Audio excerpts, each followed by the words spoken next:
विपिन शर्मा जी हमारे साथ senior journalist बने हुए। विपिन जी, हरियाणा के रिजल्ट को दिल्ली के आने वाले विधानसभा चुनाव को इससे जोड़कर देखा जा रहा है और देखा जाएगा, क्योंकि बहुत सारे इसके समीकरण सामने आए हैं अलग अलग तरीके से, और पार्टी के जो तमाम नेता हैं वो भी अपने तरीके से इसको प्रोजेक्ट कर रहे हैं, रिएक्ट कर रहे हैं। ठीक बात है, लेकिन क्या वहां जो समीकरण बीजेपी के, कांग्रेस के और आम आदमी पार्टी के रहे हैं, उस समीकरण से दिल्ली के समीकरण अलग नहीं है?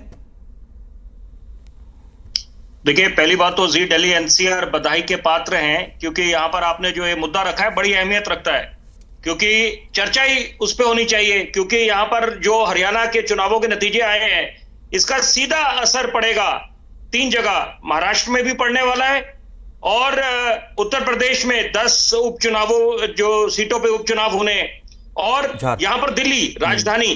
और देखिए, समझदार उसको कहते हैं कि जो अपनी पुरानी गलतियों से सीख ले ले, और आप नींद से उसको जगा सकते हैं जो सोया हुआ हो, लेकिन जो जान के अनजान बना उसका क्या करेंगे।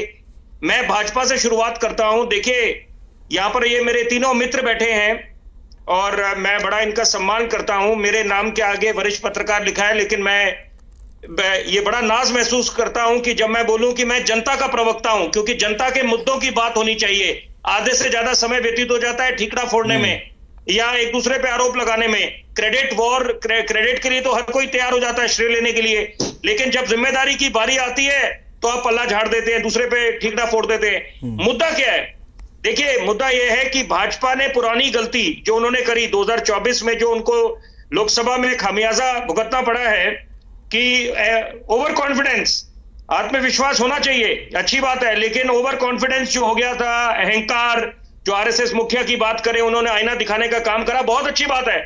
देखिए, और आपस में कहा जा रहा था all is not well between RSS BJP, all is not well between Modi, Amit Shah and Yogi, क्योंकि यहाँ पर योगी जी वो अलग एक गुट बने हुए हैं। हाँ। और जो कैंडिडेट्स का चयन करना है उत्तर प्रदेश में, वो एक फ्री हैंड नहीं दिया गया।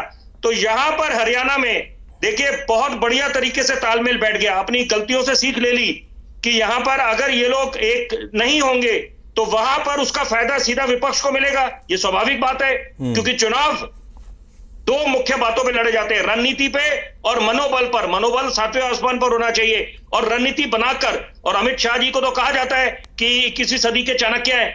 तो यहां पर it's a wake up call for Congress and for आम आदमी पार्टी कि यहां पर ये मंथन करें कि मुद्दे क्या हैं।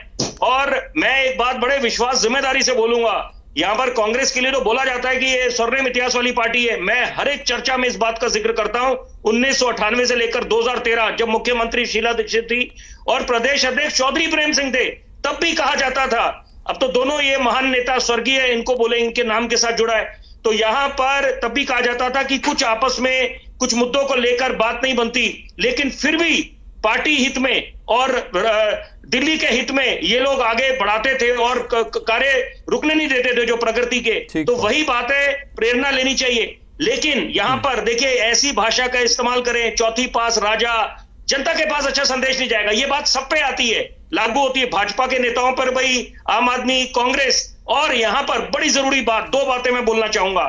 यहां पर कभी आप लोग गए, नेता लोग यहां पर जाइए, जो ओहदे पे बैठे हैं, सदर बाजार जाइए, वहां पर जो तारों का जंजाल हुआ है, आप एक तरफ सपना दिखाते हैं दिल्ली वासियों को कि पेरिस सिंगापुर बनेगा, जनाब वो तो बात छोड़ दीजिए, वहां पर आप इंतजार कर रहे हैं। मैं अंग्रेजी अखबारों के साथ जुड़ा रहा हूं, तो वहां पर मैंने इस मुद्दे को उठाया, लेकिन मामला ज्यों का त्यों, और कुछ भी कोई किसी तरह की कोई वहां पर उसमें सुधार नहीं आया। तो यहां पर हम लोग नींद से तब जागते हैं जब पानी सर के ऊपर से निकल जाता है। तो यहां पर ऐसे अनेक मुद्दे हैं, चुनौतियां बेशुमार हैं। हम बड़े बड़े दावे कर दें ये दिल्ली मॉडल, यहां पर शुरुआत जरूर हुई है, ऐसा नहीं है, शुरुआत हुई है, अच्छे काम भी हुए हैं। हाँ। लेकिन यहां पर अभी कुछ मुद्दे, मैं एक और मुद्दा गिनाना चाहूंगा। जनता किसको स्वीकृति देगी? जनता उसको स्वीकृति देगी जो बिल्कुल राष्ट्र हित की बात करेगा, जनमानस की बात करेगा। एक तरफ कोई नेता आके बोल रहा है कि हिंदुस्तान में बांग्लादेश के हालात बन जाएंगे, कैसे बनने देंगे? ये तो देश हम सबका है, हम सब देश प्रेमी है। और यहाँ पर ये होना चाहिए मकसद कि यहाँ पर ऐसी बातें करें जो सकारात्मक हो और देश को आगे बढ़ाना है। यहाँ तो ये सबका मकसद होना चाहिए।